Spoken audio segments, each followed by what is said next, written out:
I'm going to show you another printmaking technique. This one is either using stamps or objects. So a stamp, as you probably are familiar with, involves a stamp pad and a stamp. You take that stamp, which is a raised surface. This is called a relief. You push it into your stamp pad. Make sure you get it fully coated. You put it on your piece of paper, press on it, and you get a copy of it. Using pre-made stamps is fine, but it's a lot more fun to do stamping with your own objects. So for this purpose, I'm going to stick with my stamp pad. But you could also take paint and a paintbrush and paint it on and stamp it as well. So I'll show you that one.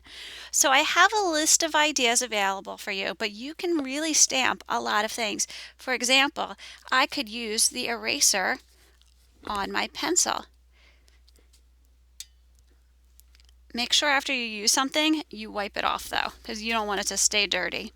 I could use a Lego. Now the fun thing is you could use this side of the Lego, or you can use this side of the Lego.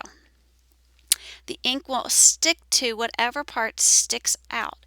So right now you can see the ink stuck to just the circles. And these actually have the little Lego logo in there, so you can kind of see it because that's even more raised. Let's try the other side. Now I have a rectangle. I could do the tip of a straw.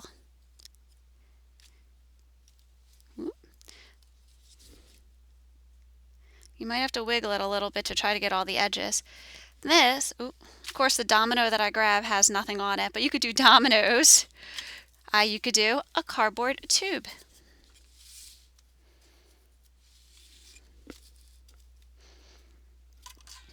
And you can make a picture just doing stamping or stamping with different objects. You could try erasers, you could try thread, you can try dice, you could try lids and caps. You can make your own stamps too. So that's called a collagraph, and I can show you how to do that. Some people use things like apples and potatoes and they carve into them to make stamps.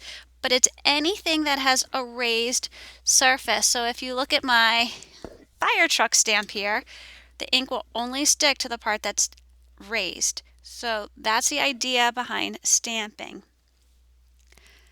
If you want to do this with paint, what you would do is take a tiny bit of paint. Don't go crazy. And you might want to test it on a separate paper.